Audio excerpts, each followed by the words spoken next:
warahmatullahi wabarakatuh.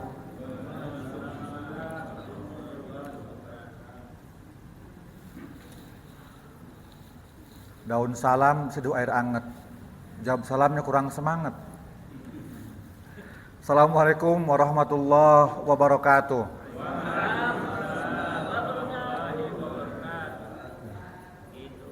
Alhamdulillah. Abdul Salam orang Cikampak. Jawab salamnya udah kompak.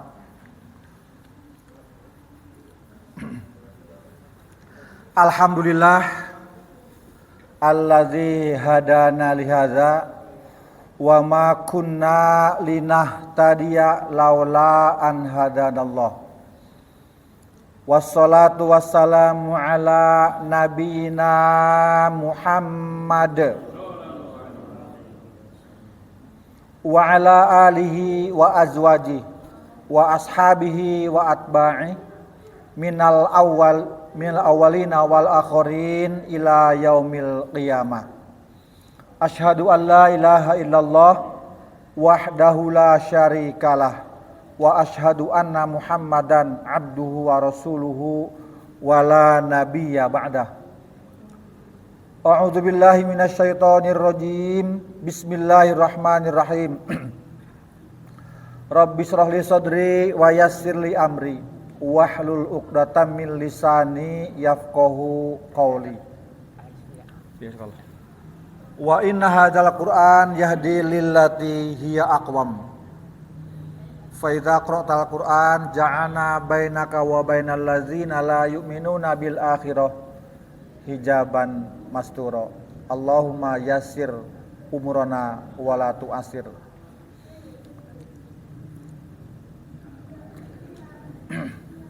Alhamdulillah, setelah menyampaikan salam, saya menyampaikan hamdalah.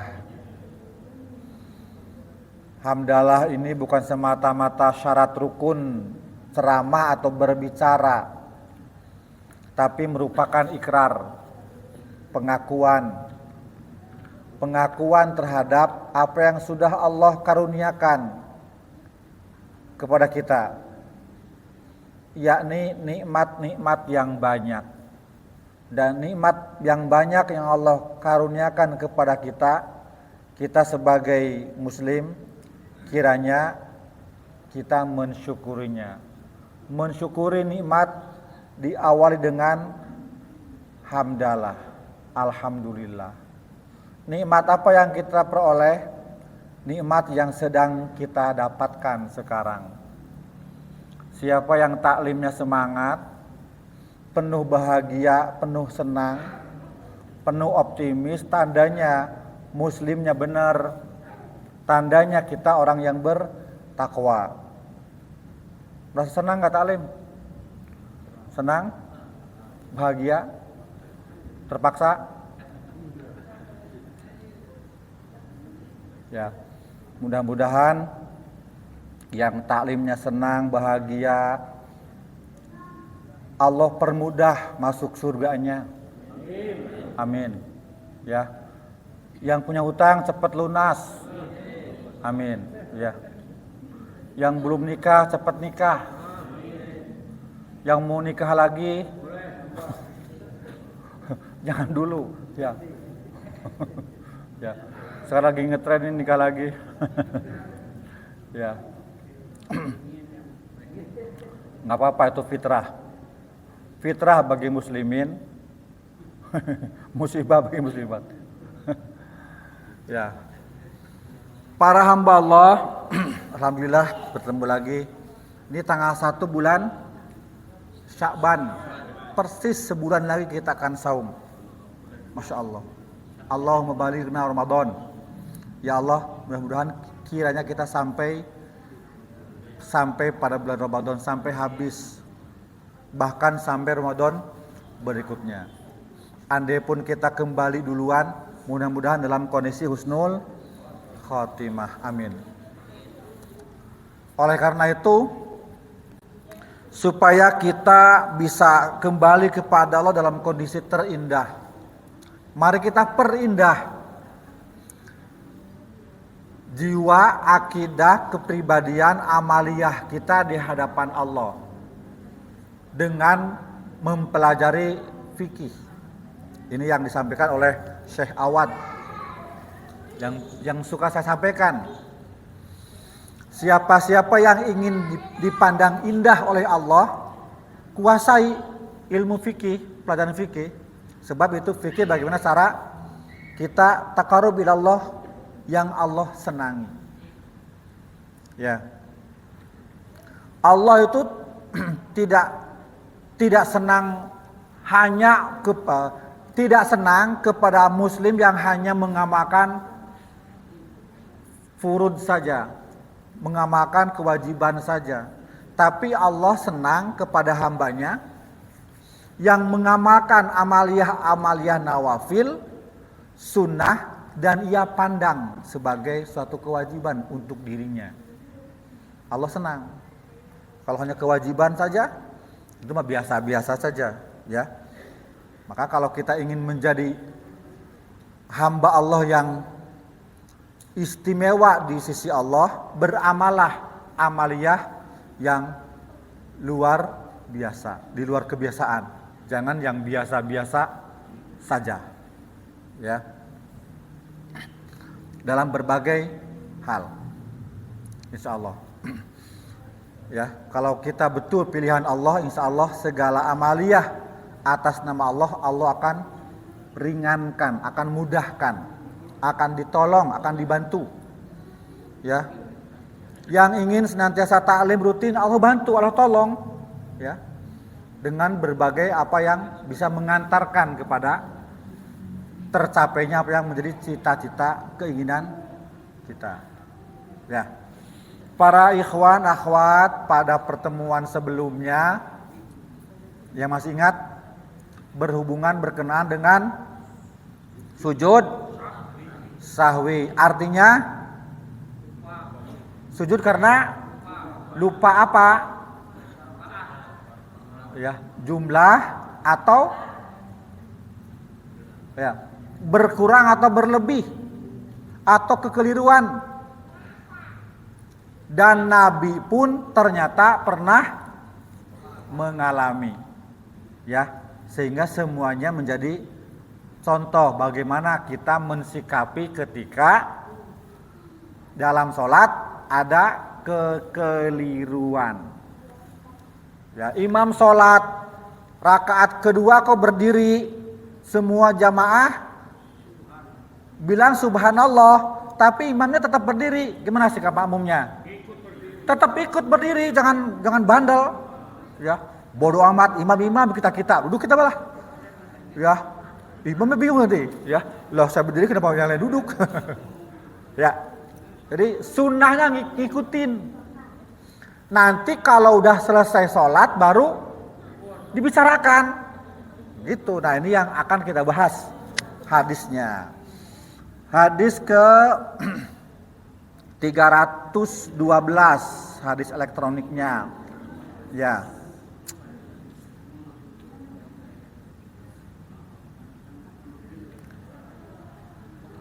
Aduh, lupa ngasih nomor-nomor yang hadis berikutnya. Pokoknya lanjutan dari hadis yang kemarin.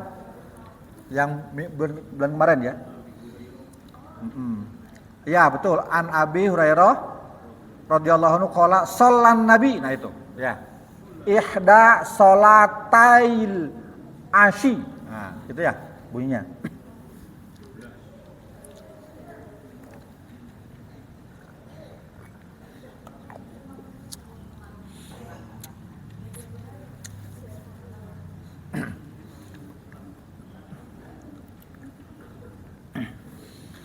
Bismillahirrahmanirrahim. Kita baca, para ikhwan nyimak saja apa yang saya baca. Yang belum ketemu sambil nyari-nyari lanjutan dari hadis kemarin. Ya. Doa sujud sahwi udah hafal semua ya? Subhana, dan di sebelah sini nih, subhana man la yanamu wala yashu. Ulangi, subhana man la yanamu wala yashu. Maha suci zat yang maha tidak pernah tidur dan tidak pernah lupa zat Allah Subhanahu wa taala yang maha sempurna. Oke. Kembali ke hadis. Wa an Abi Hurairah radhiyallahu anhu qala Shallan nabiyyu sallallahu alaihi wasallam ihda salatail asyi rak'atain summa sallama summa qama ila khosyabatin fi muqaddamil masjidi fa wada'a yadahu 'alaiha wa fil qaumi Abu Bakrin wa Umaru fahaba ayyukallimahu wa kharaja sar'anun nas faqalu kusiratis salatu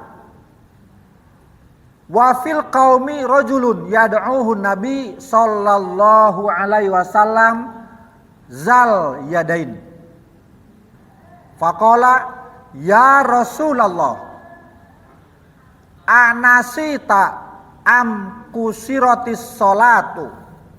Pertanyaannya, anasita am kusiratis salat? Faqala lam ansa wa lam tuqsar. Faqala bala qad nasita. Fasalla raq'ataini summa sallama summa kabbara summa sajada misla sujudihi au atwal summa rafa'a rasahu fakabbara summa wada'a rasahu fakabbara fasajada misla sujudihi au atwal summa rafa'a rasahu wa kabbara muttafaq alaihi wal lafdu lil Bukhari. Gitu. Kalau para ikhwan rajin belajar bahasa Arab, nah, dibaca langsung paham, enak tuh. Ya.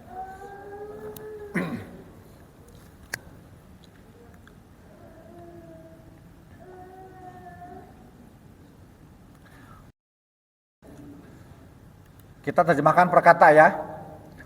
Wa'an Abi Hurairah, dan dari Abu Hurairah radhiyallahu anhu qala berkata.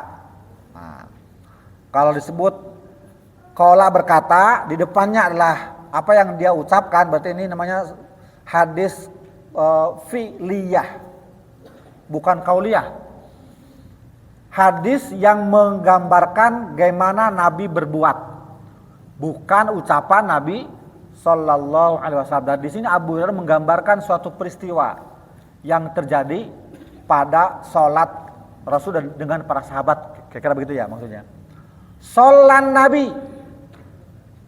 Nabi sallallahu alaihi wasallam sholat, atau pakai kata pernah boleh, pernah sholat, pernah terjadi dalam sholat. Ihda sholatai al-asyi. Apa arti ihda? Salah satu.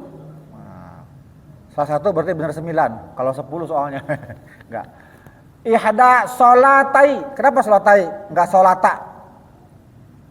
Itu bermakna dua sholat. Salah satu di antara dua sholat. Nah, al-asyi, siang. Nabi pernah sholat salah satu sholat siang. Kira-kira sholat apa tuh? Duhur atau asar, karena di salah satu. Kalau nggak duhur, asar. Nah, kita nggak usah berpedoman ke salah satunya, pokoknya di antara dua, sebab sama aja, nggak beda. Sama-sama 4, sama-sama siang. Sebab pokok persoalannya adalah apa yang terjadinya, gitu ya. Rakaataini, 2 rakaat. Nah, paham ya? Nabi pernah ngimamin sholat di depan para sahabat 2 rakaat. Summa sallama, setelah duduk rakaat kedua langsung salam, persis seperti sholat subuh jumlahnya. jumlahnya. Nah, tentu ini menghadirkan kebingungan ya. Kan kalau di logika kan ini luar biasa. Biasanya 4 kok 2, nah gitu ya. Kosor. Setelah 2 rakaat sholat, summa salama, lantas beliau salam. Tentu para sahabat tuh ngikuti, nggak bandel. Rasul salam, terus para sahabat berdiri, menggenapi, enggak. Summa qoma, lantas Nabi berdiri. Namanya habis sholat ya berdiri. Ila khosyabatin fi muqaddamil masjidi. Berdiri ila khosyabatin ke sebatang kayu, khosyabah atau khosbah. Kayu kecil, balok kecil. Segede bambu lah gitu ya. Fi muqaddamil masjid, di depan masjid. Di bagian depan masjid ada sebatang kayu. Fa wada'a yadahu 'alaiha. Fa wada'a, lalu Rasul sallallahu alaihi wasallam meletakkan yadahu, tangannya, alaiha, atasnya. Ya. Bukan yada panjang tapi yadahu, satu tangan berarti ya. Mungkin kiri mungkin kanan. Jadi maksudnya berpegangan. Gitu, kebayang ya? Rasul sholat, habis ngimamin, salam 2 rakaat, 2 rakaat asar, berdiri pegang kayu. Wa fil qaumi Abu Bakrin wa Umar, dan di antara sahabat, kaum itu sahabat ya. Ada di situ Abu Bakar, ada juga Umar. Sebutkan tokoh besar para sahabat saat itu, Abu Bakar, Umar. Fahaba, di depan alif ada ba, di depan ba ada alif itu bermakna 2. Ya. Maka keduanya apa ya, haba itu gak berani lah gitu. Ayyukallimahu, keduanya berbicara dengan Nabi. Jadi segan, enggan, tapi bukan enggan benci ya, enggan segan gitu, enggan takut atau khawatir. Pokoknya muncul kekhawatiran, gak berani. Jadi Abu Bakar, Umar ya, itu merasa khawatir mau bertanya, maka mereka tidak berbicara apa-apa.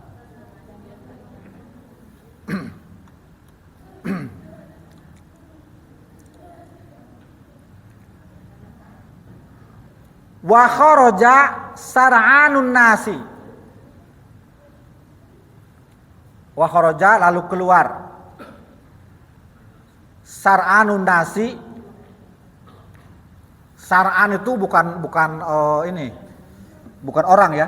Sar'anu dengan segera, an-nasi manusia ya. Ya. Jadi maka segeralah orang-orang bubar. Gitu ya.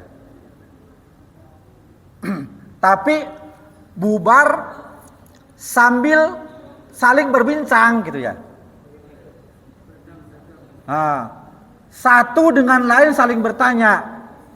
Ya, mungkin ketemu dua orang saling bertanya atas peristiwa yang terjadi pada sholat tadi. Faqalu, nah, maka mereka berkata satu dengan yang lainnya, Qusiratis sholatu. Ini sebenarnya bentuk pertanyaan ya. Apakah sholat sudah dikosor? Jadi apakah sekarang hukum sholat berubah? Asalnya 4 jadi 2, gitu kira-kira. Dia bertanya dalam keraguan, ya. Tapi nggak ada yang berani. Jangankan sahabat yang lain, Abu Bakar, Umar aja nggak berani, kira-kira dia. Ini peristiwanya seperti itu. Sehingga satu dengan yang lain berbincang, qusiratis sholat. Apakah sholat sekarang sudah diubah hukumnya menjadi 2, yang tadinya 4, ya. Nah, wa fil qaumi rajulun yad'uhu Nabi sallallahu alaihi wasallam zal yadaini Wafil kaum, dan di antara kaum itu sahabat berarti ya. Di antara sahabat yang ada saat itu ada rojulun. Apa rojulun? Seorang sahabat. Pokoknya sahabat aja kalau zaman Nabi ya. Yad'uhun Nabi, yad'u memanggil hu kepada rojulun tadi. Siapa? An-Nabi. Nabi sallallahu alaihi wasallam manggil dia itu Zal Yadain. Ini nama julukan ya. Lakob. Enggak disebutkan nama aslinya. Ya, apa arti Zal Yadain? Orang yang punya dua tangan. Kenapa begitu? Semua orang punya tangan. Tapi dia dapat julukan punya dua tangan. Nah, konon, ini langsung keterangan apa Pak? Konon orang itu dikenal dengan tangan panjang. Tangan panjang ya? Maling dong. Ya. Jadi tangannya lebih panjang dari ukuran yang lain gitu. Ya. Ya pokoknya ketara lah, ya. Kan suka ada orang yang suka apa tuh agak-agak beda. Ada orang yang pahanya lebih panjang daripada normalnya gitu ya.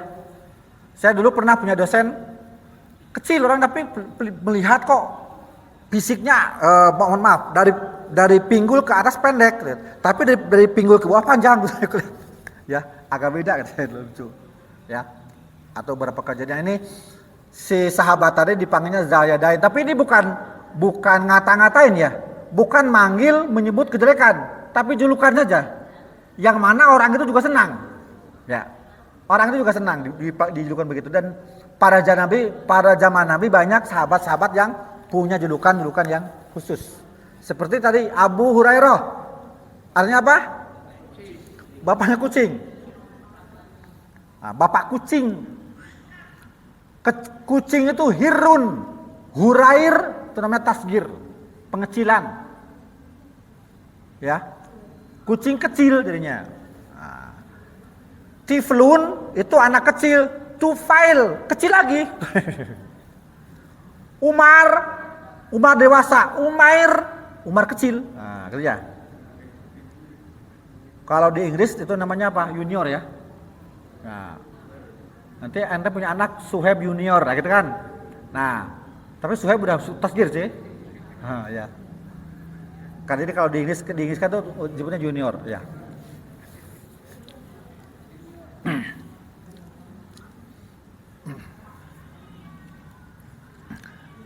Fakola. Jadi ini menceritakan bahwa sahabat Zal Yadain itu yang paling berani mengkritisi apa yang terjadi, kira-kira gitu. Yang lain ada yang berani, hatta Abu Bakar atau Umar. Nah, si Zal Yadain berani. Fakola, maka si Zal Yadain berkata, "Ya Rasulullah." Jadi dia bertanya sembari berhadapan dengan Nabi yang lagi megang kayu tadi ya.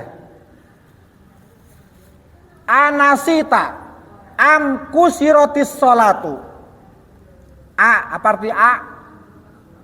Apakah sama dengan hal? Dalam ilmu nahu huruf istifham itu dua. A sama hal. Yang lainnya isim istifham seperti itu. Ya. Kaifa haluk? Apa arti kaifa? Bagaimana, itu namanya isim istifham. Tapi kalau hal itu huruf. A huruf. Nah, ya. Jawab pun beda. Menggunakan H dengan menggunakan A beda jawabannya. Kalau menggunakan A jawabannya bala. Ya. Anda tatakhur, apakah kamu terlambat? Bala. Nah. Pakai hal. Hal Anda tatakhur, apakah Anda terlambat? Naam. Nah, gitu kan. Perbedaannya di situ ya. Katanya, kan kata orang Sunda, orang Arab ya. Katanya begitu. Tapi kalau di kita pokoknya apa yang diajarkan guru ya udahlah gitu aja. Walaupun kadang-kadang gak sesuai. Ya.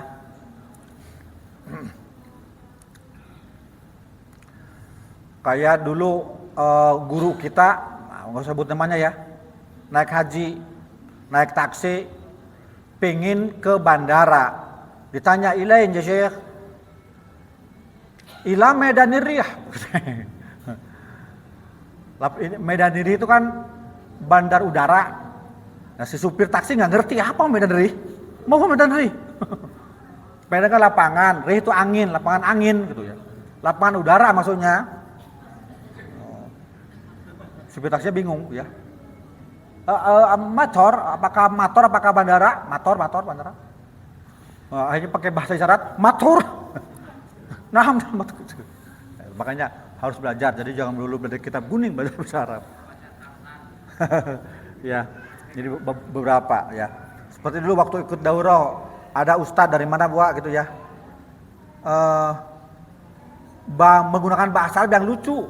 Ya, pakai bahasa Arab dia yang orang Arab nggak ngerti. Banyak hal yang lucu ya. Sedikit banyak harus tahu ya. Oke. Anasita, apakah engkau lupa dengan sholat tadi? Atau kusiroti sholat sudah dikosor? Itu pertanyaannya. Ya Rasulullah, apakah engkau udah lupa tadi sholat atau sekarang dikosor sholatnya? Faqala, Nabi menjawab, lan ansa walam tuksor. Saya nggak lupa dan sholat pun nggak dikosor, masih normal, nggak berubah. Saya lam ansa, saya biasa normal, nggak lupa. Ya. Dan juga sholat tidak dikosor. Namanya orang lupa kadang-kadang nggak ngeh kalau dia lupa gitu ya. Ya. Orang yang lupa biasanya tidak ngeh kalau dia lupa. Nabi pun merasa nggak lupa. Faqala bala. Nah, ya. Makanya tadi kan kata saya pakai a jawabannya bala. Anasita bala. Nah, walaupun bala di sini bukan merupakan jawaban dari nasita tadi, tapi kalimatnya memang harus bala. Tapi di sini bala bermakna istidrok, penyanggahan. Bala qad nasita fasalla raka'atain summa sallama. Tetapi, kira-kira bala bermakna tetapi. Qad nasita, engkau sudah lupa. Kata siapa tadi? Zal yadain. Ya. Zal yadain atau zul yadain, pakai wau. Kenapa pakai alif bukan pakai zu? Kenapa nggak zul yadain kok zal yadain? Karena ini nasab. Nasab maf'ul, objek. Yad'uhu nabi za. Nabi memanggilnya za itu objeknya, maf'ulnya. Qad nasita, engkau udah lupa. Fasalla raka'atain, yang tadi sholat hanya 2 rakaat. Asar kok 2 rakaat kira-kira itu ya. Atau duhur cuma 2 rakaat. Summa salama, setelah 2 rakaat sholat lantas salam. Itu yang terjadi ya Rasulullah. Gitu ya. Jadi kita bisa bayangkan. Si sahabat Zal Yadain nanya, ya Rasulullah engkau lupa atau sholat diubah sholat jadi kosor? Nabi menjawab, enggak lupa, enggak juga dikosor. Terus kata sahabat Zal Yadain, tapi tadi engkau lupa karena engkau sholat duhur cuma 2 rakaat. Nah, setelah ada percakapan begitu antara Zal Yadain dan Nabi, summa kabbaro, Nabi takbir, tentu saja takbir sambil menghadap ke kiblat. Summa sajada misla sujudihi, lantas beliau sujud sebagaimana sujud biasa. Atwal, atau bahkan lebih lama dari ukuran sujud biasa. Summa rafa'a ra'sahu fakabbara, lantas Nabi mengangkat kepalanya dan takbir habis sujud gitu. Jadi kabara summa sajada Allahu akbar. Nah, lantas angkat lagi, berdiri lagi, Allahu akbar kira gitu. Fakabara summa wada'a ya rasahu, lantas beliau meletakkan kepalanya lagi. Fakabara fasajada misla sujudi Allahu akbar. Yang keberapa nih? Yang kedua. Awatwal, atau lebih banyak, lebih lama Summa rafa'a ra'sahu wa kabara, lantas beliau ngangkat lagi kepalanya, Allahu Akbar. Itu sujud sahwi. Ada beberapa hukum yang kita bisa ambil dari sini. Ya. Merinci atau menggenapi atau memberikan ajaran bagaimana praktek sujud sahwi dari apa yang sudah kita pelajari pada bulan yang lalu. Yang ternyata dalam hadis ini hadis riwayat muttafaq alaihi wal lafdhu lil Bukhari. Hadis ini muttafaq alaihi. Lafadznya bersumber dari lafadz sahih Bukhari. Jadi ini adanya di Bukhari, di Muslim nggak ada. Itu maksudnya begitu. Banyak kalau muttafaq alaihi belum tentu ada di sahih Bukhari Muslim, belum. Hanya kesepakatan aja dalam penggunaan sanadnya.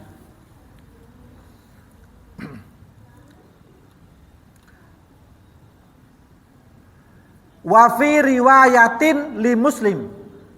Dalam riwayat Muslim disebutkan salatul asri. Yang Nabi lakukan salat 2 rakaat tadi adalah terjadi pada salat asar. Itu dalam riwayat Muslim. Wali Abi Daud, dan dalam Sunan Abu Daud. Kalau Muslim Bukhari sahih. Kalau Abu Daud Sunan. Yang punya kitab Sunan ada 4. Ya. Abu Daud, Tirmidzi, Nasai dan Ibnu Majah. Nah, itu dihafal ya. Kalau yang punya Musnad Imam Ahmad. Ya. Sisanya Ad-Darimi, itu juga Sunan Ad-Darimi. Cuma di luar yang 4. Kalau akhrajahul arba'ah ditakhrij oleh Imam yang 4 itu tadi Abu Daud, Tirmidzi, Nasai, Ibnu Majah. Ad-Darimi lain lagi. Ya.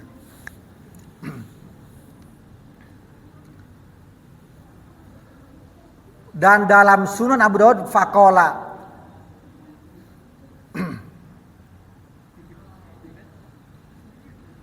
beliau berkata, asadaqa Dzul-Yadain.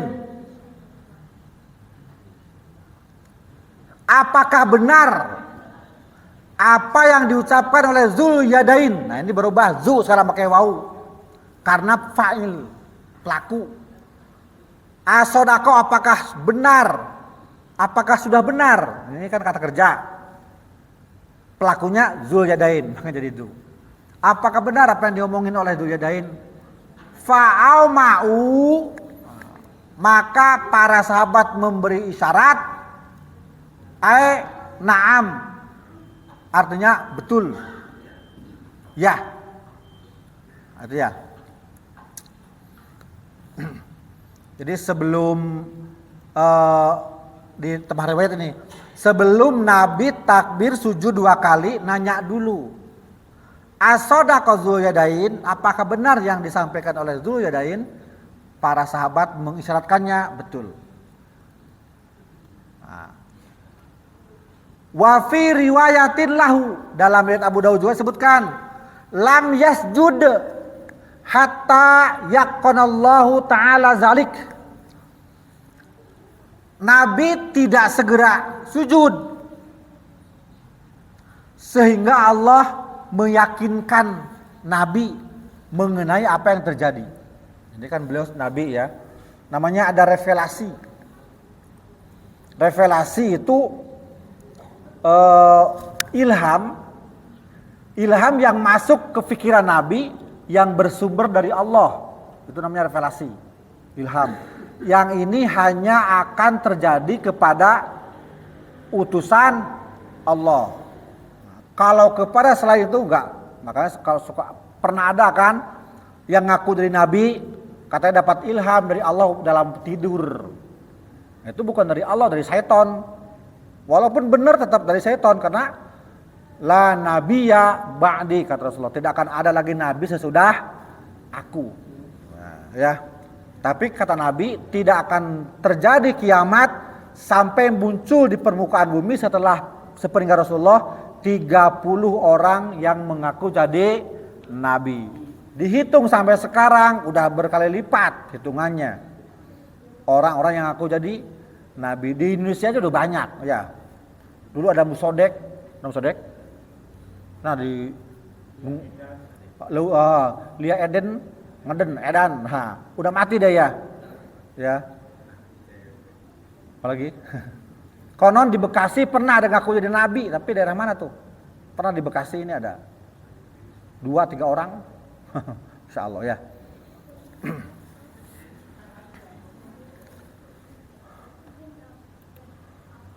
Jadi syaitan pun seringkali mengajarkan orang kebaikan. Karena inna syaiton lahu tis'atun wa tis'ina baban minal khair yuridu bihi baban minasyarr. Nabi punya 99 pintu kebaikan untuk diarahkan kepada satu pintu keburukan. Jadi jerat aja ini, yang 99 itu nampak baik, tapi itu adalah kemasan syaitan supaya terjebak. Ya, naudzubillah, summa naudzubillah. Sampai di situ sementara ada pertanyaan.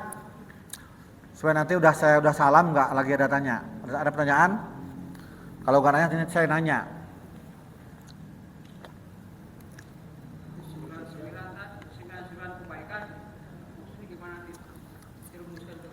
99 pintu kebaikan yang tujuannya diarahkan kepada satu pintu keburukan. Orang sering berargumen dengan kebaikan, padahal itu jeratan syaitan gitu ya. Ya. Ente kenapa nggak taklim? Habis gimana coba bayangkan? Kalau saya taklim, gimana nasib anak istri saya? Nafkahnya kan dari saya harus baisyah. Sementara kalau malam Sabtu saya bla bla bisa insut, maaf contoh doang ya. Contoh doang ya. Ente kan alim, kenapa nggak pernah ngaji? Sudah, jangan ngatur saya, urusan saya dengan Allah bukan dengan kamu. Itu udah jeratan syaitan itu, terjebak. Datang ke masjid, Allahu Akbar, sendirian dia. Muncul di hatinya, ternyata di Bekasi ini nggak ada yang bener, nggak ibadahnya saya doang. Tapi dalam hati dalamnya nggak ngomong keluar, itu udah jebakan syaitan ya. Makanya lihat orang tekun itu belum tentu benar di sisi Allah Subhanahu wa taala. Ya kan? Ala kulunas annasu kulluhum halka, itu ya kata ini. Ingat bahwa setiap manusia semuanya binasa, rugi.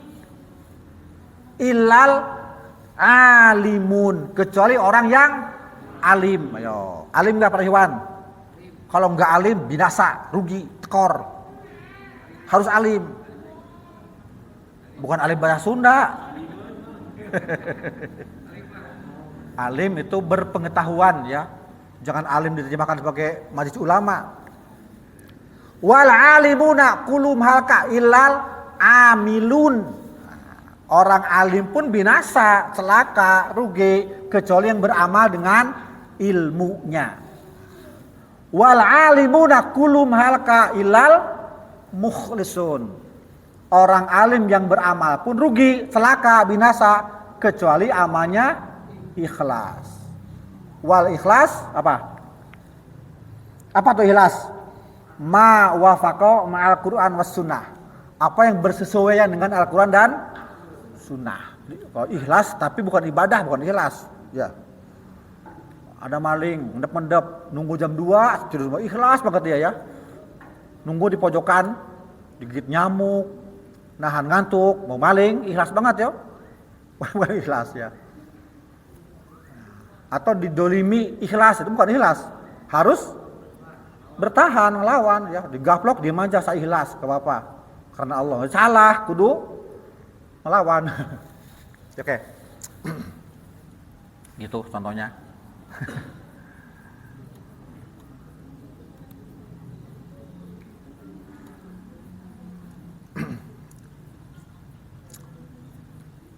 Oke, dalam hadis ini saya nukil ini syarahnya.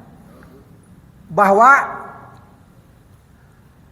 wal hadis dilalatun ala wujubi mutaba'atil imam walau kana khotoan. Nah, gitu ya. Dalam hadis ini menunjukkan bahwa wajib tetap mengikuti imam walaupun ada kekeliruan. Itu tadi contohnya, harusnya rakaat kedua itu habis duduk berdiri, ini kok salam. Sudah subhanallah satu masjid seperti nggak menggubris itu imam, maka makmum tetap aja ikut salam. Habis salam baru dibicarakan, maaf Ustadz, kita ini duhur cuma 2 rakaat loh. Ah masa iya? Iya coba periwan gimana jemaah? Tadi 2 apa 4 sholat? 2, teriak semua, ya kan? Berarti betul 2. Kecuali kalau yang bilang cuma 2 sendirian doang, Ustadz. Tadi Ustadz cuma 2 loh sholat. Kata jamaah enggak 4, baru yang kacau yang ngomong gitu. yang linglung yang ngomong ya. Maka di sini diperlukan juga hukum demokrasi, pendapat yang banyak. Ya, ini enggak salah karena berhubungan dengan masalah daya ingat. Ya kan? Isnan khairun minal wahid. 2 lebih baik daripada 1. Apa nih maksudnya? Wah 2 istri. Kadinya wae lah. Ampun. Ya. Wah. Jadi dalam berjamaah begitu. 3 lebih baik daripada 2. 4 lebih baik daripada 3 gitu ya. Makanya kenapa saksi tidak boleh 1 orang, nggak boleh, harus 2. Dan saksi kalau nggak ada laki-laki nggak bisa perempuan, nggak bisa. Maaf ya Bu, kata Rasulullah loh ini, bukan kata saya. Ya. Dan boleh 1 laki-laki ditambah 2 perempuan karena 1 berbanding 2. Tapi diganti semua 4 perempuan saja nggak bisa, harus ada laki-laki. Begitu dalam fikih. Ya, misalkan saksi pernikahan, ya musliminnya nggak ada lagi, cuma 1, cari 2 muslimat, gitu ya. Tapi laki-lakinya nggak ada, muslimat doang. Ah masa iya? Nggak mungkin, gitu ya. Nah, kecuali di daerah Jawa Timur situ ada namanya Desa Wadon, ya. Kampung Janda. Ya. Konon di Amerika ada, di daerah Amazon.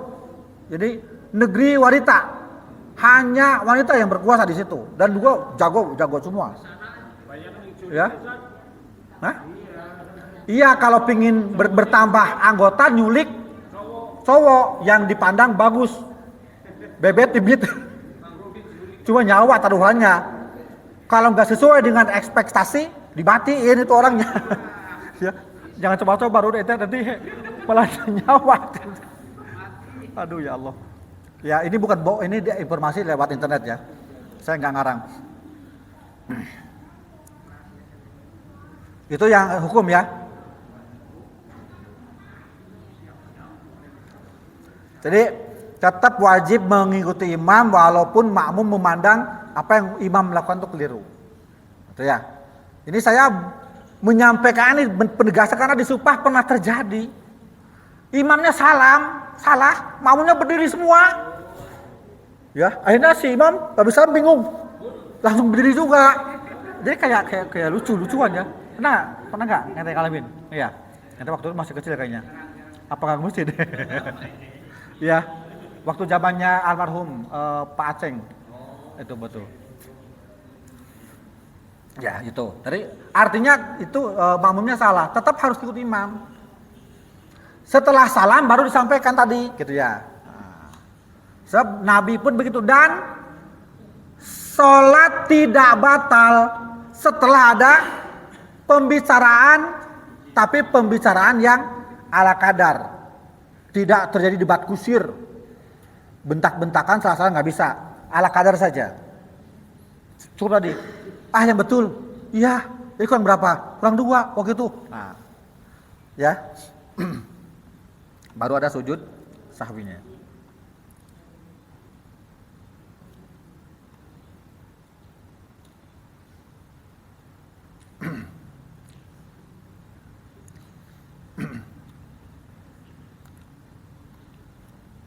Oke. Kebiasaan oke ya. Dalam riwayat yang lain ya. Jadi ada dua pendapat ternyata. Ada yang satu riwayat mengatakan itu duhur. Yang lainnya bilangnya asar. Tapi ini enggak perlu kita perdebatkan karena sama aja. Jadi bagi kita mau duhur mau asar sama aja, enggak ada bedanya. Jadi mau cenderung kemana kita tidak membawa manfaat lah katakan untuk perdebatan yang ini. Ya. Oke, kemudian Zayadain tadi di sini disebutnya Al-Khirbak bin Amr nama aslinya. Khirbak bin Amr. Punya lakob julukan Zulyadain. Yang punya dua tangan karena lakob Zulyadain lituli kana fi yadaihi. Karena ternyata dua tangannya dia punya keistimewaan lebih panjang dari ukuran tangan yang lainnya. Ya, dan ini bukan hanya negatif maksudnya, tapi tetap dalam konotasi yang positif. Nah, ya, seperti yang sukara di kampung ya. Misalkan orang yang berkumis disebutnya Pak Kumis, ya. Ada di pesantren Pak Jangkung, cibolongnya tinggi, ya. Dulu almarhum bapak saya tuh suka jualan keliling kampung namanya Pak Jenggot. Karena berjenggot berkumis, wajahnya sengar. Pas musim culik masuk kampung, anak-anak pada lari, culik. Itu terjadi, bapak saya ditangkap seorang kampung itu, ya. Ada yang kena ternyata, bukan dia bukan dia orang baik, jangan diganggu, ya. Itu kejadian tentang julukan orang, ya. Dan kita pun boleh, tapi jangan yang orang itu nggak suka. Masakan orangnya kurus, bang kurus, jangan. Kalau dia nggak suka jangan. Harus apa yang disukainya, ya. Nah, misalkan Suhaib, abah ganteng, nah, kata, ya, ya. Atau orangnya jomblo, bang jomblo, kita nggak suka, jangan, ya. Harus apa yang, karena memanggil orang yang dia tidak suka dilarang dalam agama, ya. Wala tanabazu bil alqab. Jangan saling memanggil dengan laqab-laqab yang tidak baik, ya. Kemudian yang ketiga,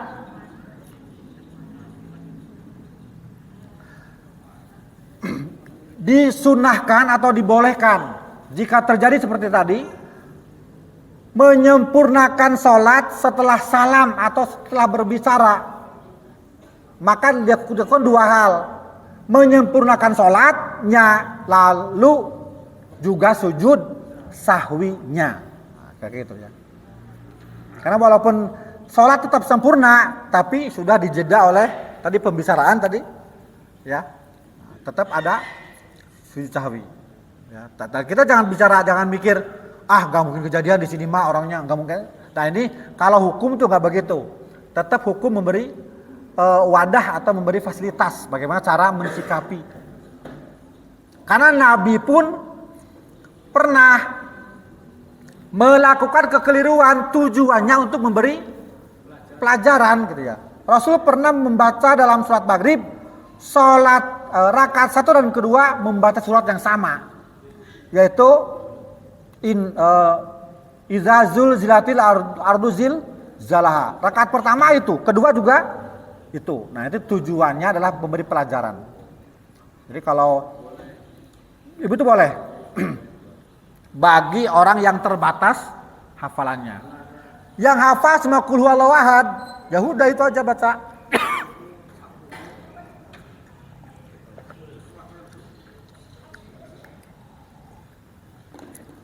Tapi berangkat dari pemahaman ini, di situ tuh Bekasi daerah situ tuh.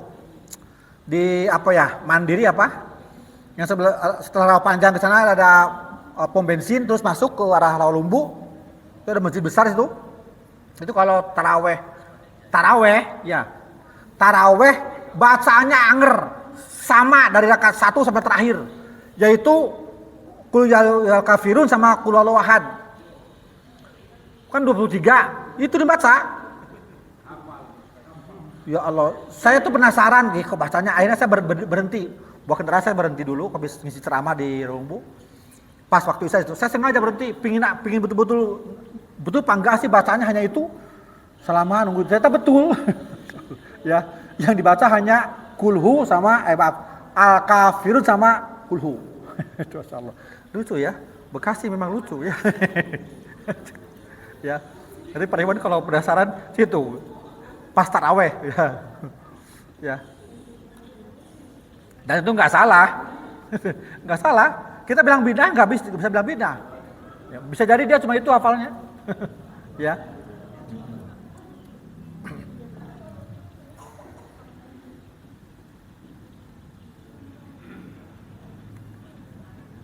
Ya. Jadi saya ulangi. Saya ulangi ya, boleh menyempurnakan sholat walaupun sudah dijeda oleh salam atau berbicara. Dan ini kuat, dipedomani oleh sahabat Ibnu Abbas, Ibnu Jubair, Urwah bin Jubair, dari tabi'innya atau Al-Hasan Basri, madhab Syafi'i, mazhab Hambali, dan madhab Imam Hadis. Kuat ya. Tentang bolehnya, termasuk Syafi'i yang beredar di Indonesia itu boleh. Mungkin madhab yang lainnya ada yang melarang, tidak bolehkan. Karena ini, kenapa melarang? Karena dilarang bicara ketika sholat. Hafidhu ala sholawati wa sholatil wusto. Ya. Maka untuk yang ini pula waktu disumpah kejadian, coba juga nih kejadian. Ini periwan disumpah ada kejadian lucu. Imam harusnya itu duduk gitu ya, tapi nggak duduk. Allahu Akbar berdiri, Subhanallah kata makmum, terus dia sujud, salah lagi kan? Subhanallah, habis sujud karena Subhanallah lagi duduk lagi, tetap Subhanallah. Akhirnya ada ikhwan satu yang inisiatif duduk. Itu betul kejadian. Greget biar pas langsung duduk. Tapi yang habis bilang duduk langsung sholatnya membatalkan diri. Sholat lagi dari awal. Masbuk. Padahal di tengah ada duduknya. Berdirinya. Itu kejadian. Nah, dalam pendapat Ibnu Abbas, Ibnu Jubair, madhab Syafi'i, madhab Hambali itu nggak usah mengulangi sholat. Langsung aja nggak apa-apa. Duduk. Nah terus saya ikut. Pas dia duduk, ikut duduk gitu loh. Gitu ya, kira-kira. Ya. Tapi waktu kejadian tadi, itu ikhwan tadi, ustadz tadi, habis bilang duduk, batal sholatnya. Allahu Akbar, sholat lagi dia, masbuk. Ya ini kejadian lucu ya di Supa. Pernah nggak di sini begitu? Ya. Nah, jadi kalau itu kejadian nggak apa-apa. Imam kok nggak mengikuti apa yang seharusnya, kebingungan, bilang aja berdiri. Ya. Nah, menurut madhab ini juga dibolehkan meneruskan sholatnya kalau untuk tujuan meluruskan supaya sholat menjadi tidak kacau, tidak bubar. Nah, ya. Tapi menurut Imam mazhab Hadawiyah, mazhab Hanafi ini nggak boleh sama sekali. Maka tadi yang duduk tadi mengikuti mazhab ini. Hadawiyah itu Hadawiyah termasuk Syiah ya. Hanafi, madhab Hanafi, salah satu madhab yang 4 itu melarang tetap, jadi batal. Kalau bilang duduk itu udah batal. Ya. Nah, maka Pak Ridwan mau cenderung kemana? Pilihan ada di kita, yakinkan di dalam diri kita mau condong kemana untuk memahami sebuah dalil. Sama dengan ada begini, mohon maaf ini mungkin akan keluar dari pembahasan, tapi ini kita akan hadapi pada bulan Ramadan. Jamaah ada yang nanya, Ustaz boleh nggak taraweh, sholat taraweh, bacanya sambil pegang mushaf? Ya, supaya setiap hari bisa selesai 1 juz, sementara dia bukan hafid Quran. Apa jawabannya yo? Jawabannya alasannya? Pernah lihat tuh kemana? Aduh. Jadi setiap yang pernah lihat itu dihukum boleh ya. Takutnya pas dan lihat itu salah gitu dia. Ini Pak Iwan, 2 mazhab ini nggak bakal selesai gitu. Ya, antara yang membolehkan dengan yang tidak membolehkan. Bahkan ada yang bilang ini bid'ah, dolalah. Kenapa bid'ah? Zaman Nabi enggak. Nabi sahabat enggak mencontohkan, ditambah dengan faqra'u ma tayassara minal Qur'an. Baca yang mudah dari Al-Qur'an. Yang mudah berarti yang hafal gitu ya. Ini bagi yang melarang. Tapi bagi yang membolehkan, memang zaman Nabi belum ada tulisan, ya kan? Semua sahabat menukil Quran dari Nabi lewat kekuatan daya ingat yang luar biasa. Ya, gak butuh tulisan karena hafalannya sudah luar biasa. Kemudian yang kedua, melihat pun tidak dilarang, ada larangannya, gitu ya. Maka boleh sepanjang apa yang dilakukan itu tidak berlebihan, tidak merubah gerakan sholat, ya. Maka dari itu Majelis Ulama Indonesia memberikan fatwa bahwa hukumnya mubah sholat sambil melihat mushaf, ya gitu. Adapun faqra'u ma tayassara minal Qur'an ini panjang tafsirnya. Kalau mau dibilang faqra'u bacalah berarti kan bacalah juga kan, bukan berarti hafalah. Bacalah apa yang mudah berarti apa yang kita mudah membaca juga jadi.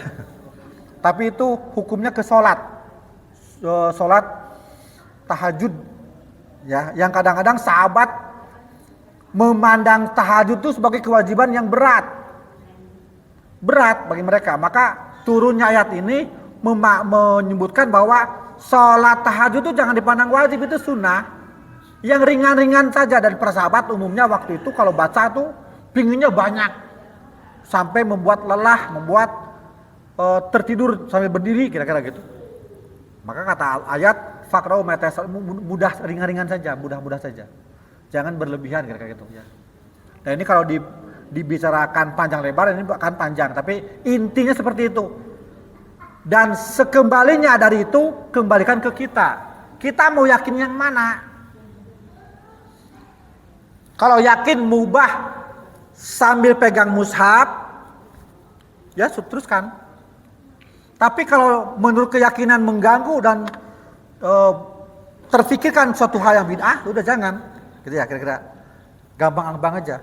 Innamadin yusrun, agama itu mudah, tapi jangan mempermudah. Ya, dalam Islam gak ada masalah, jangan bikin masalah. Tapi kalau ada masalah pasti ada dari luarnya. Ya, gitu aja, sudah ringan-ringan aja. Ya, imam juga suka, ya, membaca, ya, dan punya hujah yang kuat, ya. Cuma kalau saya sesekali aja. Kalau menginginkan sesuatu yang ingin lebih panjang dan menggunakan hafalan yang terbatas gitu ya, maka sementara ingin menyelesaikan per surat misalkan atau per juz, menggunakan itu, ya. Itu aja kira-kira ya, yang tambahan tentang apa yang pernah oleh Iwan tanyakan dan minta dibahas di sini. Ya. Oke. Oke lagi. Nah, ini annal kalam amdan li islahi salat la yubtilu salat. Ini di dalam kitab Subulus Salam nih. Bahwa berbicara dengan sengaja dalam salat, tapi tujuannya untuk membetulkan salat, la yubtil salat, itu tidak membatalkan salat. Kama fi kalami Dzil Yadain, sebagaimana yang diucapkan oleh Dzil Yadain dengan Nabi sallallahu alaihi wasallam, was sahabatu yaquluna na'am, dan para sahabat pun sama bicara mengatakan ya betul. Berarti yang berbicara tidak hanya Nabi dengan Dzil Yadain tapi juga seluruh sahabat. Kalau berbicara di luar itu baru dilarang. Ini hujah alasan yang saya sampaikan dalam kitab Subulus Salam, ya, pada bab ini. Seperti tadi kata duduk, itu nggak batal sebetulnya, ya, diri gitu ya.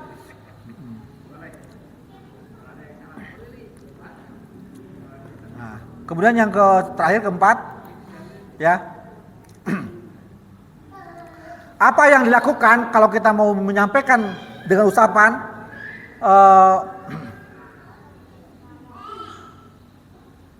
adalah suatu hal yang betul-betul kita yakin bahwa sholat itu nggak sempurna, cuma 2 rakaat, yakin kita semua, baru menyampaikan, ya.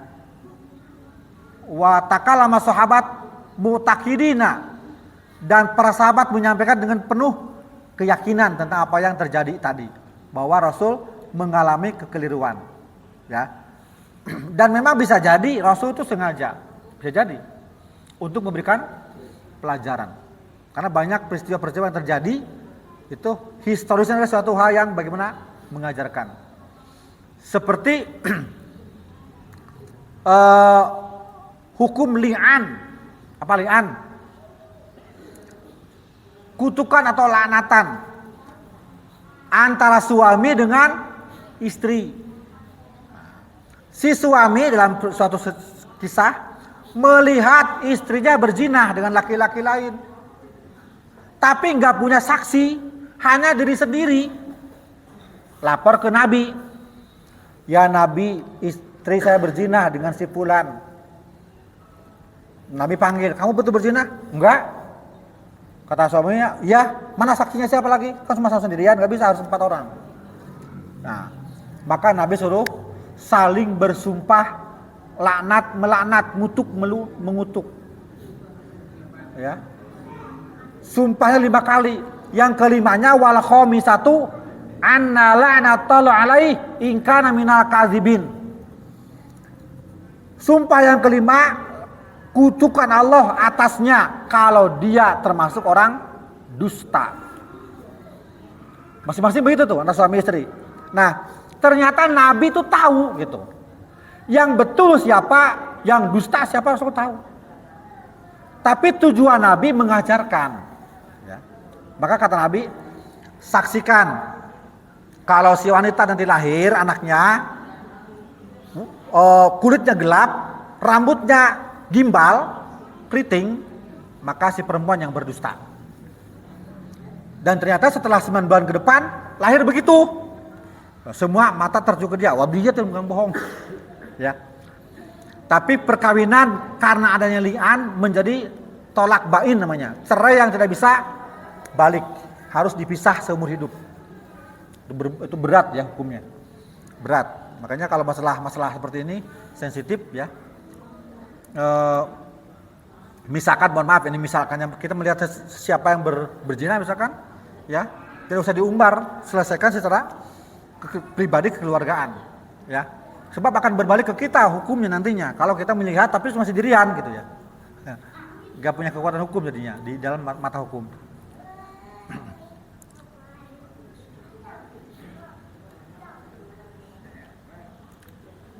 Ya, kemudian yang tadi belum satu lagi ya, yang kelima nih, tentang dibolehkannya menyambung sholat setelah berbicara, karena dalam hukum fikih termasuk berlebihan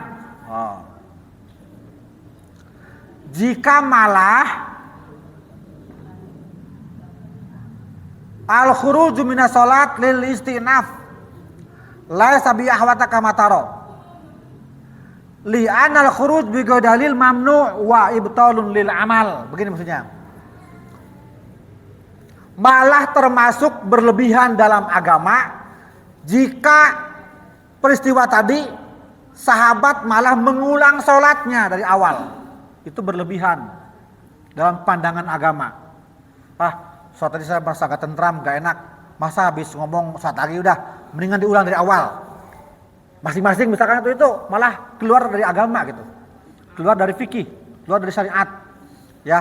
Jadi berdasarkan apa yang diurai oleh Imam As-Sun'ani dalam kitab Subul Salam.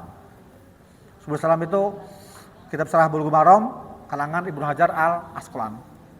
Jadi malah mengulang sholat malah berlebihan. Wa ibtalul li'ama itu malah sholatnya menjadi batal, ya, nggak dianggap berlebihan sehingga menghancurkan sholatnya sekalian, ya. Tapi yang dilarang adalah berlebihan dalam masalah sengketa tadi, ya. Seyogianya masing-masing setiap jamaah memperhatikan apa yang terjadi. Ya, kalau udah diselingi oleh setiap jamaah, misalkan ngopi dulu, itu baru tuh udah batal, ya. Kok malah ngopi? Tadi kan kita sholat cuma 2 rakaat, kita balik lagi satu tambah dulu 2 rakaat. Nah itu udah nggak bisa karena udah terlalu banyak gerakannya. Karena banyak gerakan dalam sholat itu membatalkan sholat, ya.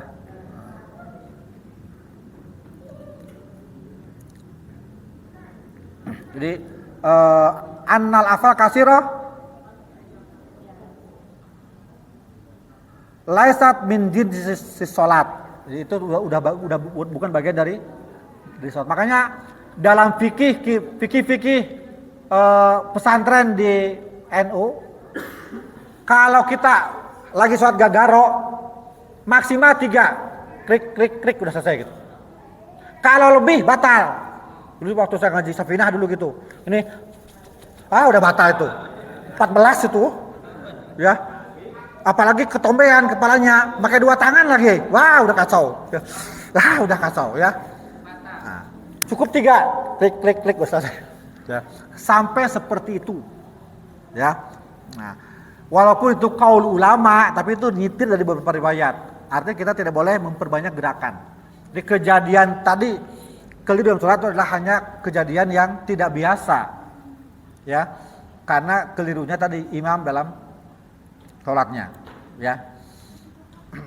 Nah, ini ada masih banyak uraiannya, tapi kira-kira seperti itu intinya, ya, tentang bagaimana ketika kita sholat terjadi kekeliruan, ya, sebagaimana yang tadi sudah disampaikan poin demi poin. Demikian para ikhwan akhwat apa yang kita bahas, kita kaji pada malam hari ini mudah-mudahan bermanfaat untuk kita. Saya dan Pak Iwan, kalau ada keliru itu lidah saya yang keliru, bukan dari Quran dan Sunnah. Qul in dolatu fa innama adillu ala nafsi wa in ihtadaitu fa bima yuhi ilayya rabbi innahu sami'un qarib. Surat Saba ayat 50, ya. Wal minkum wastaghfirullah li wa lakum walhamdulillah. Assalamualaikum warahmatullahi wabarakatuh.